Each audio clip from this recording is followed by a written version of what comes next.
मित्रों, हर इंसान की चाहत होती है कि वो ज्यादा से ज्यादा दौलत कमाए, लेकिन कई बार मेहनत करने के बाद भी हमारे जीवन में धन का अभाव रहता है और हम काफी दुखी हो जाते हैं। लेकिन क्या आप जानते हैं कि धन की कमी का संबंध हमारे रहन सहन और दैनिक क्रियाओं से भी होता है? तो आइए इस वीडियो के माध्यम से जानते हैं कि वो कौन सी आदतें हैं जिनकी वजह से हमारे घर में लक्ष्मी का प्रवेश करना रुक जाने की संभावना होती है।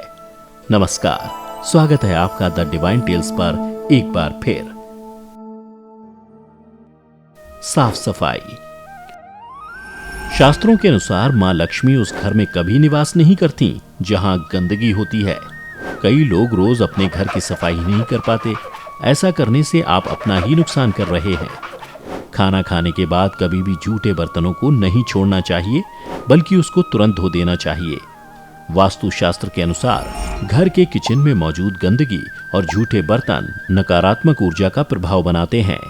इससे घर में अशांति का माहौल बना रहता है।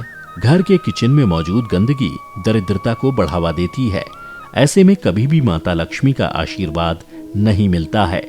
आपके घर के अंदर भी अगर रसोई गैस या चूल्हे पर गंदे या जूठे बर्तन रखने की आदत है तो उसे तुरंत बदल लें। कई बार लोग चूल्हे पर चाय के बर्तन, सब्जी की खाली कढ़ाई आदि रखकर छोड़ देते हैं। कुछ लोग बेवजह और फिजूल की चीजों को बहुत दिनों तक घर में रखे रहते हैं। ऐसे घरों में देवी लक्ष्मी ताकती तक नहीं है, क्योंकि किचन को घर के मंदिर के बाद सबसे पवित्र हिस्सा माना जाता है। अगर आप चाहते हैं कि आपके घर में सुख समृद्धि रहे तो भूलकर भी घर की सफाई को नजरअंदाज ना करें। इसी से जुड़ी एक बहुत महत्वपूर्ण बात यह है जिस पर ज्यादातर लोग ध्यान नहीं देते, वो ये कि सूर्यास्त के बाद कभी भी घर में झाड़ू नहीं लगानी चाहिए। लेकिन किसी कारण से अगर झाड़ू लगानी ही पड़ गई तो ऐसे में आप झाड़ू लगाएं तो कूड़े या मिट्टी को घर के बाहर ना फेंकें, बल्कि घर के भीतर ही कूड़ेदान या किसी एक जगह पर इकट्ठा कर दें। वास्तुशास्त्र के अनुसार सूर्यास्त के बाद घर की मिट्टी बाहर फेंकने से लक्ष्मी घर से बाहर चली जाती है और घर में दरिद्रता का वास होता है।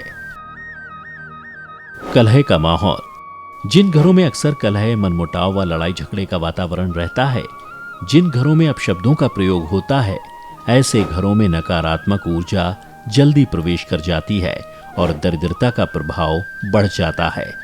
क्योंकि जब इंसान सारी शक्तियां कलह में ही खर्च कर देगा तो वह कमाने या कमाने लायक बनने में कहां से ध्यान लगा पाएगा। इसलिए घर में शांति और प्रेम का माहौल बनाकर रखना चाहिए।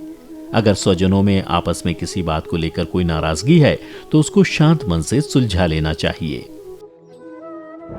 स्त्रियों का अपमान। मित्रों, हमारे धर्म में बहु बेटियों को साक्षात लक्ष्मी का रूप माना गया है। जिन घरों में स्त्रियों का अपमान होता है वहां लक्ष्मी जी कभी नहीं टिक सकती। ज्योतिष शास्त्र के अनुसार जिन घरों में महिलाओं का अनादर होता है वहां शुक्र और चंद्रमा अशुभ फल देते हैं। इसलिए घर की महिलाओं के सम्मान का पूरा ध्यान रखना चाहिए, वरना माता लक्ष्मी रूठ जाती हैं। जब घर की समस्त स्त्रियों को पूर्ण सम्मान मिलेगा तो लक्ष्मी जी प्रसन्नता पूर्वक आपकी चौखट पर आएंगी और आपके घर में सुख समृद्धि का वास होगा। आलस। हमारा सनातन धर्म कर्म प्रधान है। यहाँ कर्म की महत्ता बतलाई गई है। आलसी लोगों के घर कभी धन नहीं आ सकता। समय बड़ा मूल्यवान है, इसका सदुपयोग करना चाहिए। दर्शकों, कई लोग दोपहर में भी सो जाते हैं। ऐसा करने से दरिद्रता आने की संभावना बढ़ जाती है। ऐसा कदापि ना करें। सूर्योदय से पूर्व जागकर नित्य कर्मों से निवृत्त होकर पूजन अर्चना के बाद प्रातः काल में ही अपने कर्म में लग जाना चाहिए। तो मित्रों, अगर आप भी चाहते हैं कि आपके जीवन में मां लक्ष्मी की कृपा सदैव बनी रहे तो इन बातों का विशेष ध्यान रखें। आपको हमारी आज की ये वीडियो कैसी लगी नीचे कमेंट करके जरूर बताएं और ऐसी ही और धार्मिक और आध्यात्मिक जानकारी के लिए हमारे YouTube channel the divine tales को लाइक करें, सब्सक्राइब करें और फेसबुक पर देखने वाले लाइक करें हमारा फेसबुक पेज। फिलहाल आज के लिए बस इतना ही। इजाजत दें। आपका बहुत बहुत शुक्रिया।